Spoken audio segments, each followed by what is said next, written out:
तो देखिए आज का टॉपिक है हमारा variation in the value of g. ठीक है, तो जी यानी क्या होता है? Acceleration due to gravity. Small g यानी एक्सेलरेशन ड्यू टू ग्रेविटी। और एक्सेलरेशन ड्यू टू ग्रेविटी का क्या कॉन्सेप्ट है ये हमने प्रीवियस वीडियो में देखा है। ठीक है, और स्मॉल जी की जो वैल्यू होती है वो है 9.77 मीटर पर सेकंड स्क्वायर। ये वैल्यू है कि ये जो वैल्यू है ये है एक्सीलरेशन ड्यू टू ग्रेविटी की वैल्यू, जो हमने प्रीवियस वीडियो में डिटरमाइन कैसे करते हैं वो भी देखा है। ठीक है, तो ये जो एक्सीलरेशन ड्यू टू ग्रेविटी से रिलेटेड जितने भी टॉपिक्स दिए हुए हैं चैप्टर में, सभी के सभी मोस्ट इम्पॉर्टेंट है एग्जाम पॉइंट ऑफ व्यू, ख्याल में रखिएगा। ठीक है, आज का जो टॉपिक है वो उसका नाम है variation in a value of G. Variation का मीन्स क्या? चेंज। वेरिएशन यानी चेंज। तो ये जो वैल्यू है एक्सेलरेशन ड्यू टू ग्रेविटी की वैल्यू 9.77 मीटर पर सेकंड स्क्वायर, इसमें क्या होते हैं? चेंजेस होते हैं। ये वैल्यू क्या होती है? वेरी होती है, मीन्स इसमें चेंजेस होते हैं। ठीक है, अब चेंजेस किस तरह से होते हैं वैल्यू में, ठीक है, वही हमें आज के टॉपिक में देखना है। ठीक है, ओके। तो इसके जो प्रीवियस वीडियो है अभी तक के, मैंने वो सब मराठी लैंग्वेज में समझा कर दिए हुए। ठीक है, लेकिन अब मुझे लगता है कि ये वीडियो सिर्फ ओनली महाराष्ट्र स्टूडेंट नहीं तो ओवरऑल इंडिया के बच्चों को समझने चाहिए, इसलिए मैं अब वीडियो हिंदी में समझा कर दे रहा हूँ। ठीक है, तो देखिए variation in the value of g में हमें देखना है कि जी की जो वैल्यू है वो किस तरह से चेंज होती है या फिर वेरी होती है। ठीक है, तो फर्स्ट ऑफ ऑल हम देखेंगे कि change along the surface of the earth, यानी अर्थ सरफेस पर भी सभी जगह पे स्मॉल जी की वैल्यू यानी एक्सेलरेशन ड्यू टू ग्रेविटी की वैल्यू सेम नहीं है। ये पॉइंट देखिए, the value of G is not same, the value of G is not same everywhere on the surface of the earth, यानी अर्थ सरफेस पर हर जगह पे, अर्थ सरफेस पर एवरीवेयर हर जगह पे जी की वैल्यू सेम नहीं है। जी इज़ नॉट सेम यानी जी की वैल्यू चेंज होती है according to the earth surface पे एवरीवेयर जी की वैल्यू सेम नहीं है, वो चेंज होगी। किस तरह से चेंज होगी, कहाँ पर चेंज होगी, तो देखिए वो टॉपिक में देखते हैं। देखिए द रीज़न इज़ दैट, अब अर्थ सरफेस पे जी की वैल्यू चेंज क्यों होती है, उसका रीज़न क्या है? The reason is that the shape of the earth is not exactly spherical, क्योंकि अर्थ का जो शेप है वो एग्जैक्टली स्पेरिकल नहीं है। ठीक है, and so the distance of a point on the surface of the earth from its centre differs somewhat from place to place. अब अर्थ का जो शेप है वो स्पेरिकल नहीं है, इसकी वजह से क्या होता है कि स्पेरिकल, अब ये जो मैं निकाल रहा हूँ वो शायद स्पेरिकल निकल जाए, लेकिन एक का कैसा शेप है, एक के शेप के तरह अपनी अर्थ है। एक्चुअली क्या है, ये जो साइड वाला पोर्शन है अर्थ का वो थोड़ा बल्ज रहता है, यानी सॉरी, यहाँ फिर से ड्रॉ करता हूँ।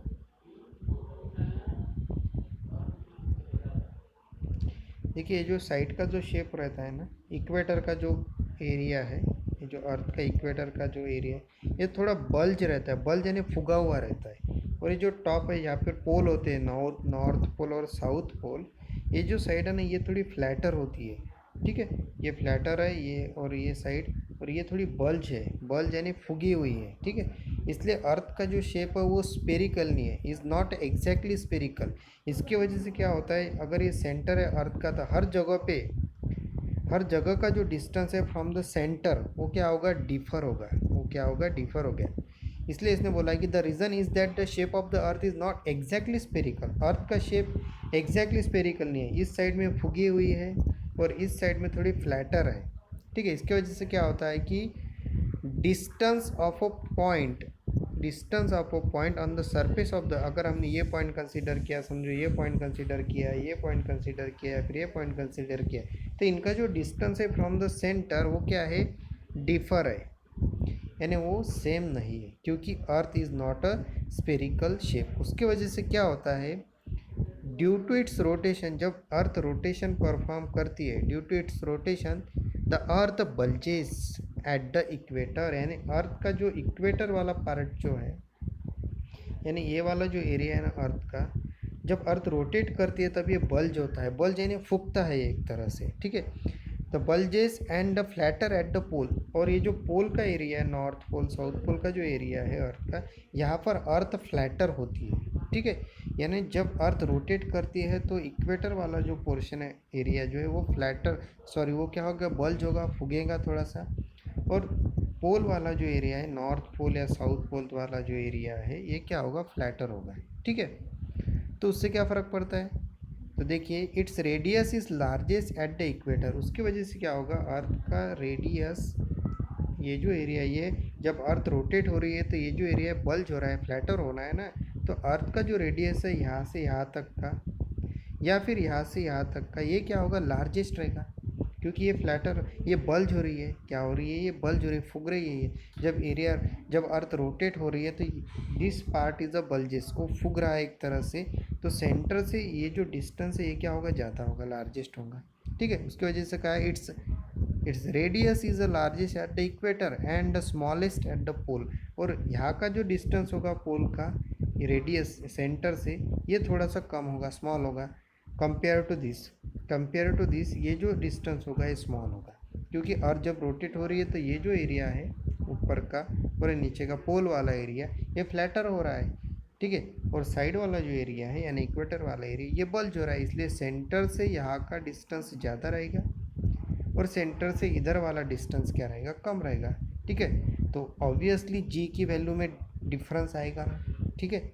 जी की वैल्यू में क्या आएगा, डिफरेंस आएगा, यानी यहाँ पर जी की वैल्यू, इस सरफेस पर जी की वैल्यू कुछ और होगी, इस सरफेस पर जी की वैल्यू कुछ और होगी। इसलिए कहा है कि जी की वैल्यू में वेरिएशंस होते हैं अर्थ के सरफेस पे, यानी हर जगह पर अर्थ सरफेस पे एवरीवेयर, हर जगह पर जी की वैल्यू सेम नहीं है। क्यों नहीं है, इसका रीज़न ये है क्योंकि यहाँ का जो पॉइंट हमने कंसिडर किया तो उसका डिस्टेंस यहाँ से ज़्यादा है। ये पॉइंट अगर हम कंसिडर करते हैं तो सेंटर से डिस्टेंस कम है, ऑब्वियसली जी की वैल्यू में चेंजेस हो गई होगी, ठीक है। अब वो निग्लेजिबल भी हो सकते हैं, बहुत कम भी हो सकते हैं चेंजेस, ठीक है, लेकिन चेंजेस हो गए, वेरिएशन हो गए, ठीक है। देखिए आगे कि the value of G is the highest, the value of G is the highest at the pole, pole पर जी की वैल्यू क्या होगी, हाईएस्ट होगी। पोल यानी ये जो एरिया हम कंसिडर कर रहे हैं, तो सेंटर से ये वैल्यू क्या होगी, अगर सेंटर से हम ये पोल का एरिया, तो इस पॉइंट पर जी की वैल्यू क्या होगी, हाईएस्ट होगी, और वो कितनी होगी, 9.832 मीटर पर सेकंड स्क्वायर। वहाँ पे मीटर पर सेकंड स्क्वायर आपको करना है, ठीक है, ये मिस हो गया वहाँ पर स्क्वायर, ठीक है। वहाँ पर मीटर पर सेकंड दिया हुआ है, एक्चुअली मीटर पर सेकंड स्क्वायर वहाँ चाहिए, ओके, वो मिस्टेक है, टाइपिंग मिस्टेक। तो देखिए पोल पर वैल्यू क्या रहेगी जी की, 9.832 मीटर पर second, and it is decreases slowly with a decreasing latitude, और वो थोड़ी थोड़ी कम भी होते ही जाएंगी जैसा उसका लैटिट्यूड क्या होगा, कम होगा। और नीचे का पॉइंट क्या है, at it lowest at the equator at the 9.78 metre पर सेकंड स्क्वायर चाहिए यहाँ पे, ठीक है। यानी इक्वेटर पे भी वो वैल्यू क्या होगी, 9.78 रहेगी, और पोल पर वैल्यू कितनी रहेगी, 9.832 मीटर पर सेकंड स्क्वायर रहेगी, ठीक है। दोनों ही जगह यूनिट क्या लिखना है आपको, मीटर पर सेकंड स्क्वायर, ठीक है। यानी वैल्यू में चेंजेस हुए, एक्चुअल वैल्यू क्या थी, 9.77 मीटर पर सेकंड स्क्वायर, कि ये हमारी जी की एक्चुअल वैल्यू थी, 9.77 मीटर पर सेकंड स्क्वायर। लेकिन अर्थ सरफेस पे हर जगह पर वैल्यू 9.77 मीटर पर सेकंड स्क्वायर है क्या, नहीं। पोल पर ये वैल्यू कितनी है, तो 9.832 मीटर पर सेकंड स्क्वायर। इक्वेटर पर ये वैल्यू कितनी है, तो 9.78 मीटर पर सेकंड स्क्वायर, यानी वैल्यू में वेरिएशन हुए ना, वैल्यू में चेंजेस हुए ना, ठीक है। तो ये हमारा पहला टॉपिक था, फर्स्ट टॉपिक था कि जी के वैल्यू में वेरिएशन चेंज हो रहे हैं along the surface of the earth, यानी अर्थ सरफेस पे हर जगह पर जी की वैल्यू सेम नहीं है। नेक्स्ट वेरिएशन देखते हैं, चेंज विथ हाइट, यानी जैसे जैसे आप अर्थ के सरफेस पर है, फिलहाल आप कहाँ पर है, फिलहाल आप अर्थ सरफेस पर है, तो जैसे जैसे आप अर्थ सरफेस पे ऊपर हाइट पर जाएंगे, आप पैराशूट से जा रहे हो, आप एरोप्लेन में बैठ रहे हो, या फिर आप माउंट एवरेस्ट पर जाकर खड़े हो, कहने का मतलब है कि आप अर्थ सरफेस पे ऊपर हाइट पर जा रहे हो, तो जी के वैल्यू में चेंजेस होंगे। जी की जो वैल्यू है 9.77 मीटर पर सेकंड स्क्वायर, ये जो ओरिजिनल वैल्यू है जी की, यानी एक्सीलरेशन ड्यू टू ग्रेविटी की वैल्यू, इसमें चेंजेस होगी। अगर आप अर्थ सरफेस से ऊपर ऊपर जा रहे हैं, यानी कहने का मतलब है चेंज विथ हाइट, जी के वैल्यू में चेंजेस होंगे, change with height according to height. जैसे जैसे आप ऊपर जाओगे, हाइट पर जाओगे अर्थ से, जी के वैल्यू में चेंजेस होगी। अब किस तरह से होंगे, क्यों होंगे, ये हम देखते हैं टॉपिक में। देखिए, as we go above the earth surface, as we go above the surface of the earth, the value of earth radius, that is r, increases and the value of g is decreases। देखिए, अर्थ surface पे आप जैसे जैसे ऊपर जा रहे हो, ये अर्थ का सेंटर है, और सपोज आप अर्थ पर यहाँ पर खड़े हो तो इतना डिस्टेंस हो गया आपका, यही अर्थ की रेडियस है। ठीक है, तो देखिए इसने क्या कहा है कि जैसे जैसे आप अर्थ सरफेस पे ऊपर जाओगे, अभी आप यहाँ पर खड़े हो, ठीक है, सपोज आप ऊपर चले गए, यहाँ पर आप यहाँ पर हो, तो देखिए ये रेडियस भी इंक्रीज होगा, इतना हो जाएगा। ठीक है, रेडियस भी इंक्रीज होगा इतना, क्योंकि आप यहाँ पर हो। तो जैसे जैसे आप अर्थ सरफेस पे ऊपर हाइट पर जाओगे तो value of the earth radius यानी आर इंक्रीज होगी। अर्थ की जो रेडियस है वो इंक्रीज होगी जैसे जैसे आप ऊपर जाओगे, and value of the D decreases, और जी की जो वैल्यू है वो क्या होगी, डिक्रीज होती जाएंगी। यानी जैसे जैसे आप हाइट पर जा रहे हो, अर्थ के ऊपर जा रहे हो, तो दो चीज़ें वहाँ पर हो रही है। एक तो अर्थ का रेडियस इंक्रीज हो रहा है, ठीक है, देखिए ना, पहले रेडियस इतना था, आप अगर यहाँ पे हो तो अर्थ का रेडियस इतना हो गया, इंक्रीज हो गया। और उसी वक्त जी की जो वैल्यू है यानी एक्सेलरेशन ड्यू टू ग्रेविटी की जो वैल्यू है वो क्या होगी, डिक्रीज होगी। फॉर एग्जांपल देखिए यहाँ पर बताया कि remember that the radius of the earth is 6400 kilometre. ये वैल्यू ख्याल में रखिएगा हमेशा कि अर्थ का रेडियस कितना है, 6400 किलोमीटर है। फिल इन द ब्लैंक के लिए आपको कभी भी ये यूज़फुल रहेगा। ठीक है, एक मार्क आपको यहाँ से मिल जाएगा कि अर्थ का रेडियस कितना है, 6400 किलोमीटर है। ठीक है, अब आगे देखिए क्या कहा है कि if an aeroplane is flying at the height of 10 kilometre above the surface of the अर्थ। ठीक है, सपोज अर्थ है, ये अर्थ का रेडियस है। अब ये अर्थ का रेडियस तो हमें पता होगा कितना है, 6400 किलोमीटर है। अब हमने एक एरोप्लेन दिखा, वो अर्थ सरफेस से ऊपर 10 किलोमीटर ऊपर यहाँ पर एरोप्लेन है। ठीक है, 10 किलोमीटर ऊपर है अर्थ सरफेस, ये अर्थ सरफेस है, और अर्थ सरफेस से ऊपर 10 किलोमीटर डिस्टेंस पर एक एरोप्लेन घूम रहा है। ठीक है, तो देखो, if an aeroplane is flying at the height 10 kilometre above the surface of the earth, it's a distance from the earth surface changes from 6400 kilometre to 6410 kilometre. तो अब वो एरोप्लेन का डिस्टेंस क्या हो जाएगा अर्थ सरफेस से, तो ये जो इतना तो डिस्टेंस था 6400, उसमें इतना 10 ऐड हो जाएगा, तो टोटल कितना हो जाएगा 6400 किलोमीटर।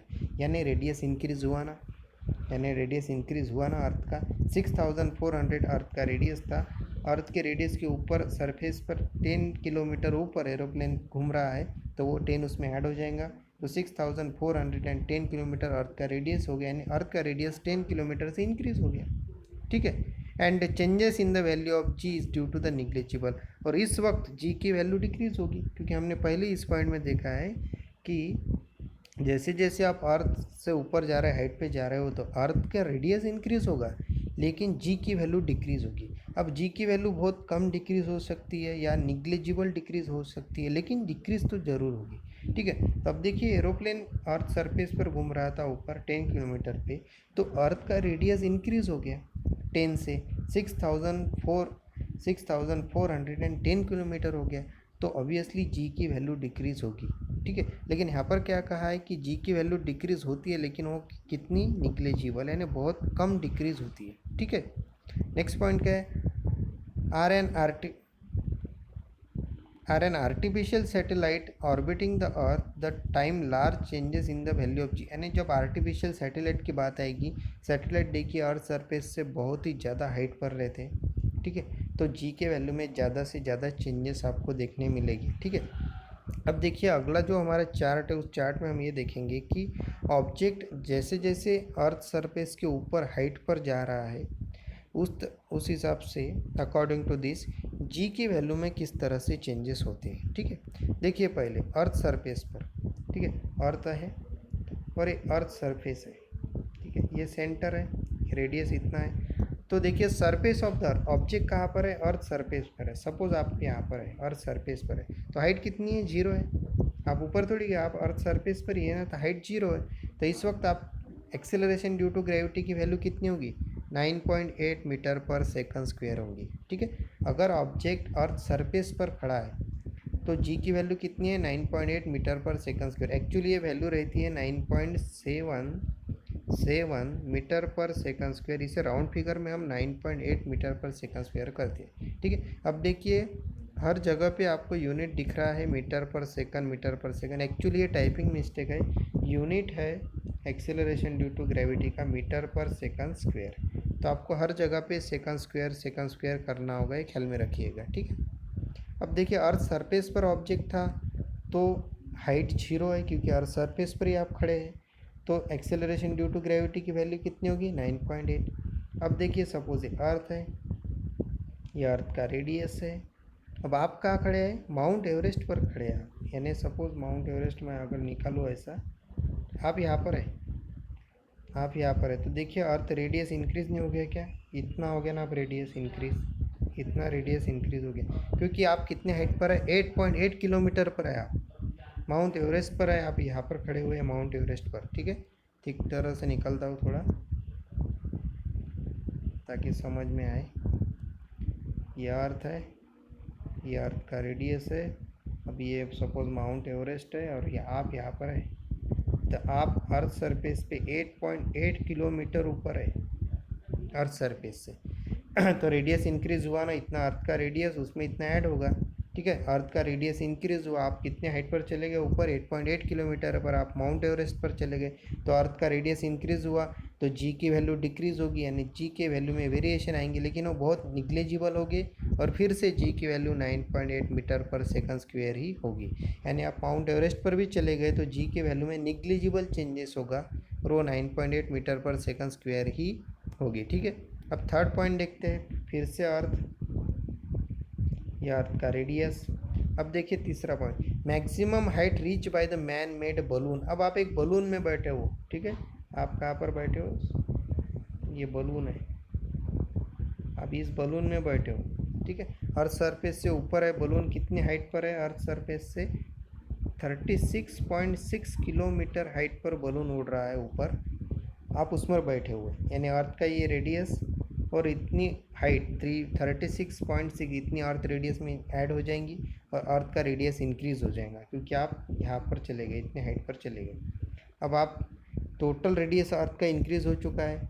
एक्चुअली अर्थ का रेडियस है 6400 किलोमीटर, उसमें ये क्या हो गया, 36.6 ऐड हो गया, तो अर्थ का रेडियस इंक्रीज हो गया, तो ऑब्वियसली जी की वैल्यू डिक्रीज होगी।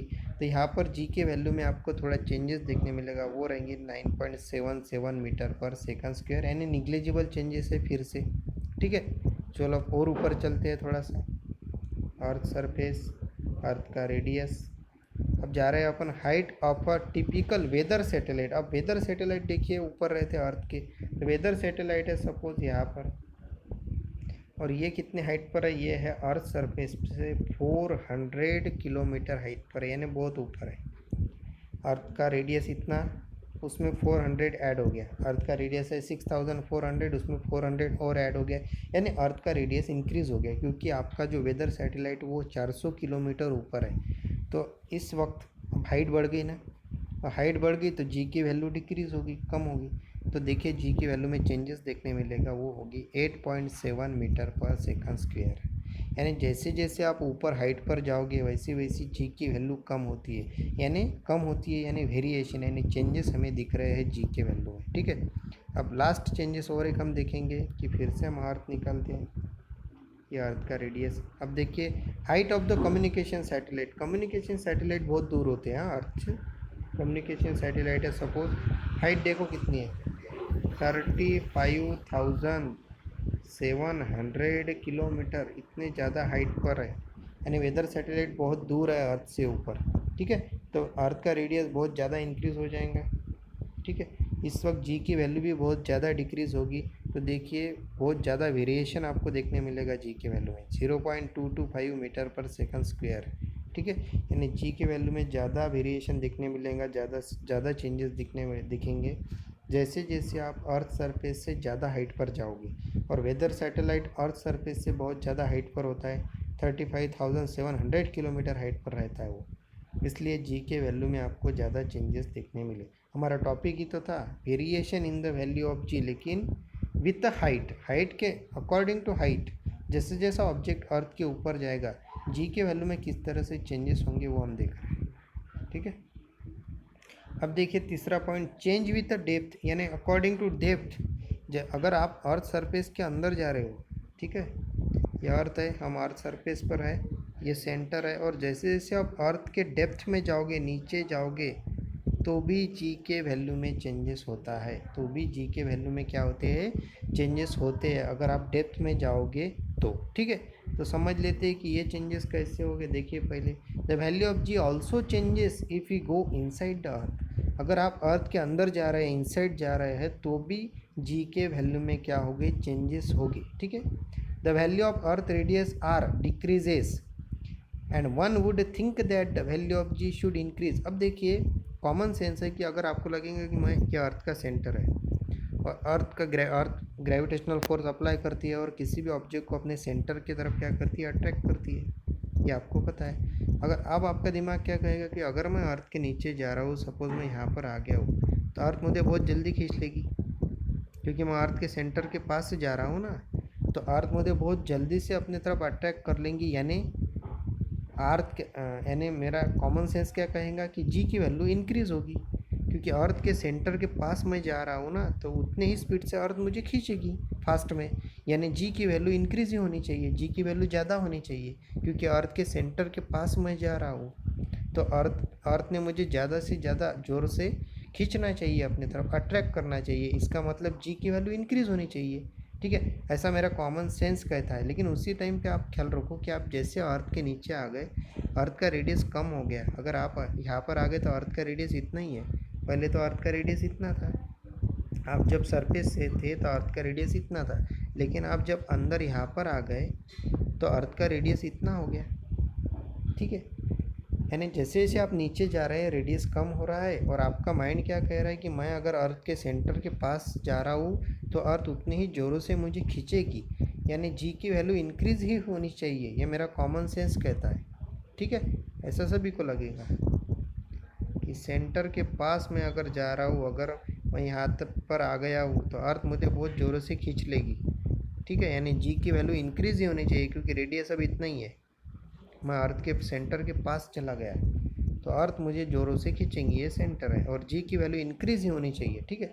लेकिन नेक्स्ट पॉइंट देखो, how ever the part of the earth which contributes toward the gravitational force failed by the object is also decreases. लेकिन जैसे जैसे आप अर्थ के सेंटर के पास जा रहे हो तो क्या होता है, how ever the part of the earth which contribute toward the gravitational force, यानी अर्थ का जो पार्ट है जिस वजह से क्या हो रहा है, अर्थ ग्रेविटेशनल फोर्स अप्लाई करती है ऑब्जेक्ट पे, how ever the part of the earth which contribute toward the gravitational force felt by the object, यानी अर्थ का जो पार्ट है जिस वजह से अर्थ ग्रेविटेशनल फोर्स अप्लाई कर रही है उस ऑब्जेक्ट पे, वो डिक्रीज होने लगता है, क्योंकि आप अर्थ के सेंटर के पास जा रहे हो, ठीक है। तो क्या होता है, इसका मतलब क्या है, एक्चुअली ये पॉइंट का मतलब ये है कि देखिए, which means that the value of earth mass M decreases, यानी जैसे जैसे आप नीचे जा रहे हो अर्थ का मास डिक्रीज हो रहा है, कैपिटल एम, यानी अर्थ का मास क्या होता है, डिक्रीज हो रहा है जैसे जैसे आप अर्थ के सेंटर के पास जा रहे हो। And as a contributing result of the radius भी डिक्रीज हो रहा है, तो रेडियस तो इतना ही हो गया था,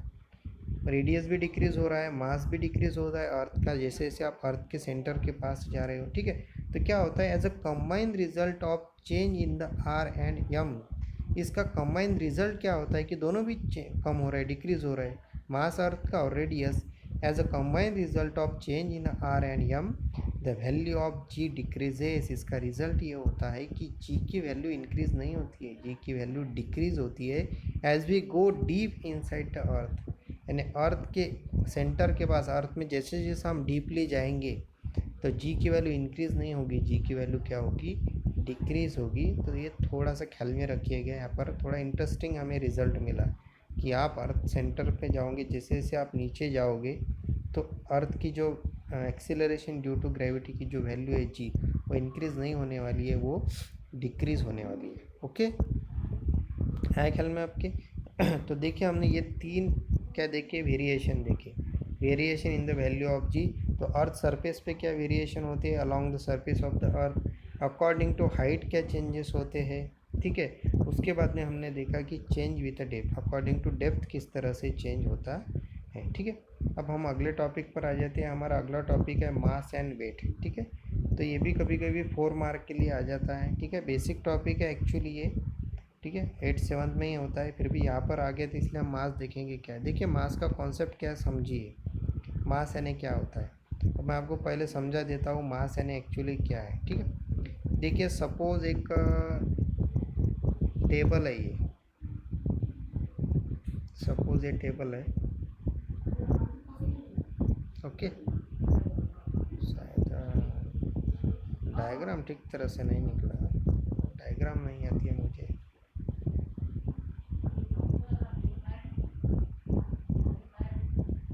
सपोज ये टेबल है, जैसे भी निकला वो टेबल है समझिए, ठीक है। अब ये सपोज वुड का टेबल है, ठीक है। अब देखिए एक ऑब्जेक्ट है, और ये ऑब्जेक्ट का जो मैटर है वो है वुड। मैटर या फिर मटेरियल कहिए, किस मटेरियल से बना है, ये वुड से बना हुआ है, या फिर मैटर कौन सा है इसमें, वुड है इस टेबल में। ऑब्जेक्ट क्या है, टेबल है। तो ये जो ऑब्जेक्ट है ये कौन से मैटर से बना हुआ है या फिर कौन सा मटेरियल इसमें है, तो वुड है। अब कितना मटेरियल है इसमें, यानी वुड कितना है इसमें, सपोज मैं कह रहा हूँ कि 4 kg, 4 kg इतना वुड है इस टेबल में, यानी 4 kg वुड से ये टेबल बना हुआ है। तो टेबल किस मटेरियल से बना हुआ है, वुड, और वो मटेरियल कितना है उसमें, 4 kg है ख्याल में। यानी कोई भी ऑब्जेक्ट किसी ना किसी मटेरियल से बनता है। टेबल लीजिए, चेयर लीजिए, ठीक है, आयरन लीजिए, ठीक है। वो जो मटेरियल से बना हुआ है वो मटेरियल उसमें कितने क्वांटिटी में प्रेजेंट है, जैसे इसमें 4 kg क्वांटिटी है वुड की, ठीक है। यानी अमाउंट ऑफ मैटर, क्वांटिटी यानी अमाउंट, क्वांटिटी यानी अमाउंट, मैटर क्या है यहाँ पर, वुड। यानी इस ऑब्जेक्ट में अमाउंट ऑफ मैटर कितना है, 4 kg। मैटर कौन सा था इस ऑब्जेक्ट में, वुड मैटर था। वुड से बना हुआ है ना वो ऑब्जेक्ट, वो जो टेबल है वो वुड से बना हुआ है, राइट। कितना है वुड इसमें, 4 kg। यानी अमाउंट ऑफ मैटर कितना है उसमें, 4 kg। इसे ही कहते हैं मास। 4 kg क्या है, मास। यानी कोई भी ऑब्जेक्ट जिस भी मटेरियल से बना हुआ है, क्या कर रहा हूँ मैं, कोई भी ऑब्जेक्ट जिस भी मटेरियल से बना हुआ है वो मटेरियल उसमें कितनी क्वांटिटी में प्रेजेंट है, वो मटेरियल उसमें कितने अमाउंट में प्रेजेंट है, वो अमाउंट यानी क्या है, मास, ठीक है। एक अगर प्लास्टिक की चेयर है, वो प्लास्टिक की चेयर 2 kg प्लास्टिक से बनी हुई है, तो उसका मास कितना हुआ, 2 kg। एक अगर आपके पास में नोटबुक है और वो नोटबुक 1/2 kg पेपर से बना हुआ है, यानी नोटबुक है उसमें पेपर से बना हुआ है और उसमें 1/2 kg पेपर है, तो उस नोटबुक का मास कितना हुआ, 1/2 kg, ठीक है। आपके पास गोल्ड का एक रिंग है, ठीक है, आपके पास गोल्ड का एक रिंग है, उसमें गोल्ड कितना है, सपोज 2 ग्राम उसमें गोल्ड है। आपके पास एक गोल्ड का रिंग है, उसमें गोल्ड का एक रिंग है, उसमें गोल्ड कितना है, 2 ग्राम उसमें गोल्ड है, तो मास कितना हुआ उस ऑब्जेक्ट का, 2 ग्राम। यानी समझ में आया क्या, कोई भी ऑब्जेक्ट किसी ना किसी मटेरियल से बना हुआ होता है, वो मटेरियल उसमें कितने अमाउंट में प्रेजेंट है, वो मटेरियल की क्वांटिटी कितनी है उस ऑब्जेक्ट में, वही होता है उसका मास, है ख्याल में। अब शॉर्ट में इसकी डेफिनेशन या कॉन्सेप्ट देख लीजिए कि amount is mass is the amount of matter present in the object. Mass is the amount of matter, यही तो बता रहा था मैं अभी तक आपको, अमाउंट ऑफ मैटर। कोई भी चीज़ किसी ना किसी मटेरियल मैटर से बनी हुई होती है और वो मैटर उसमें कितना प्रेजेंट है, 1/2 kg, 1 kg, 2 kg, 1/2 ग्राम, जितना भी प्रेजेंट है वही है उस ऑब्जेक्ट का मास, ठीक है। तो देखिए next point, SI unit of mass is KG. Mass का एसआई यूनिट क्या है, केजी है। केजी में हम मेजर करते हैं, उससे हम ग्राम में भी कन्वर्ट करते हैं, ठीक है। नेक्स्ट पॉइंट देखिए, मास अब स्केलर क्वांटिटी होगी या वेक्टर क्वांटिटी होगी, हमने स्केलर और वेक्टर के बारे में पहले भी पढ़ चुके हैं हम, ठीक है। तो mass is a scalar quantity because mass जब भी हम मास बताते हैं, किसी भी ऑब्जेक्ट का मास हम बताते हैं, एक्सप्रेस करते हैं, तो हम उसके साथ डायरेक्शन कभी नहीं बताते, ठीक है। जैसे टेबल का मास 4 kg है, चेयर का मास 2 kg है, गोल्ड रिंग है उसका मास 2 ग्राम है। हमने कभी ऐसे कहा क्या कि गोल्ड रिंग है उसका मास 2 ग्राम है और नॉर्थ साइड में 2 ग्राम है। एक टेबल है उसका मास 4 kg है और वेस्ट साइड में 4 kg है। कभी भी मास को रिप्रेजेंट करते वक्त या फिर मास बताते वक्त हम उसके साथ डायरेक्शन कभी नहीं आती, इनडायरेक्टली और डायरेक्टली डायरेक्शन कभी भी उसके साथ नहीं आती। इसलिए मास क्या है, स्केलर क्वांटिटी है because it has only magnitude, क्योंकि ये सिर्फ नंबर से रिप्रेजेंट किया जाता है, नंबर यानी ही मैग्नीट्यूड, इसलिए मास क्या है, स्केलर क्वांटिटी है। बाद में देखिए the value of mass is same everywhere, किसी भी ऑब्जेक्ट का जो मास है वो चेंज नहीं होता है, ठीक है। एवरीवेयर हर जगह मास सेम ही रहेगा। अब देखिए सपोज एक चेयर है वो 2 kg की है, 2 kg उसका मास है। अब चेयर मैंने उठाई और दूसरी जगह पर ले जाकर रख दी, तो वहाँ पर भी उसका मास 2 kg ही रहने वाला है ना। अब वो चेयर उठाकर मैंने माउंट एवरेस्ट पर रख दी, तो माउंट एवरेस्ट पर भी उस चेयर का मास 2 kg ही रहने वाला है। यानी एवरीवेयर हर जगह पे किसी भी ऑब्जेक्ट का मास चेंज नहीं होता है, ठीक है। मास चेंज नहीं होगा और 2 kg की चेयर है तो 2 kg की चेयर रहेगी ना, ठीक है। लास्ट पॉइंट देखिए, its value does not change even we go to another planet, यानी अगर हम प्लेनेट भी चेंज कर दिए, दूसरे प्लेनेट पर भी उस ऑब्जेक्ट को ले जाए तो भी मास चेंज नहीं होगा। जैसे वो चेयर मैंने अब माउंट एवरेस्ट से उठाकर मून पर ले गई और मून पर रख दी, तो भी उस चेयर का मास 2 kg ही रहेगा। यानी according to place mass change नहीं होता है ऑब्जेक्ट का, ठीक है। आप प्लेनेट चेंज कर दो फिर भी मास चेंज नहीं होगा ऑब्जेक्ट का, ठीक है। तो अब आ जाते हैं हम वेट पर, ठीक। और एक पॉइंट इसमें आ गया है कि according to the Newton first law it is the measure of the inertia of an object, ठीक है। अब न्यूटन का लॉ, इसमें इनर्शिया का भी कॉन्सेप्ट आ गया है थोड़ा सा। अब इनर्शिया का कॉन्सेप्ट एक्चुअली बड़ा है, लेकिन मैं आपको इनर्शिया आ गया इसलिए थोड़ा बता देता हूँ यहाँ पे कि according to Newton first law it is the measure of the inertia of an object, ठीक है। देखिए जितना ऑब्जेक्ट का मास ज़्यादा होगा उतना उसका इनर्शिया ज़्यादा होगा, आएगा ख्याल में। ऑब्जेक्ट का मास जितना ज़्यादा होगा उतना उसका इनर्शिया ज़्यादा होगा। इनर्शिया यानी क्या होता है, रेजिस्ट करना। इनर्शिया यानी कोई भी ऑब्जेक्ट देखिए, जो ऑब्जेक्ट जिस पोजीशन में खड़ा हुआ है, लेकिन किसी भी पोजीशन में ऑब्जेक्ट होगा, आप अगर उसकी पोजीशन चेंज करना चाहोगे ऑब्जेक्ट की, तो वो ऑब्जेक्ट आपको क्या करता है, रेजिस्ट करता है। रेजिस्ट यानी अपोज करना, रेजिस्ट यानी क्या करना, अपोज करना। तो ऑब्जेक्ट की पोजीशन अगर आप चेंज करना चाहते हो तो ऑब्जेक्ट क्या करेगा, आपको रेजिस्ट करेगा, यानी ऑब्जेक्ट क्या परफॉर्म करेगा, इनर्शिया। और जितना ज़्यादा मास है ऑब्जेक्ट का उतना ज़्यादा ऑब्जेक्ट आपको क्या करेगा, रेजिस्ट करेगा, उतना ज़्यादा इनर्शिया उसमें होगा। फॉर एग्जांपल मैं आपको बताता हूँ, एक बहुत बड़ा व्हीकल है, ट्रक है, एक ट्रक बहुत बड़ा ट्रक है, और इस ट्रक को आप अकेले लोड रहे हो, फोर्स लगा रहे हो आप इस ट्रक पे अकेले। मुझे बताइए ये ट्रक का मास कितना होगा, बहुत ज़्यादा मास होगा ना ट्रक का मास। सपोज़ मैं ट्रक का मास लिख देता हूँ यहाँ पे 100 kg, आपका मास होगा सपोज़, आपका मास लिख देता हूँ मैं 50 kg, ठीक है। ट्रक का मास 200 kg कर देंगे हम और आपका मास है 50 kg। आप ट्रक को फोर्स लगा रहे हो, ट्रक अपनी जगह से हिलेगा क्या, नहीं। ट्रक की पोजीशन कहती है वो स्टेशनरी पोजीशन में थे, स्टेशनरी पोजीशन में था वो, यानी खड़ा था वो, रेस्ट पोजीशन में था वो, रेस्ट पोजीशन यानी स्टेशनरी पोजीशन, ठीक है। तो ट्रक यहाँ पर रेस्ट पोजीशन में खड़ा हुआ है, उसका मास 200 kg है, आप उसे धक्का दे रहे हो, ट्रक अपनी जगह से हिल भी नहीं रहा। क्यों नहीं हिल रहा है, ट्रक आपको रेजिस्ट कर रहा है।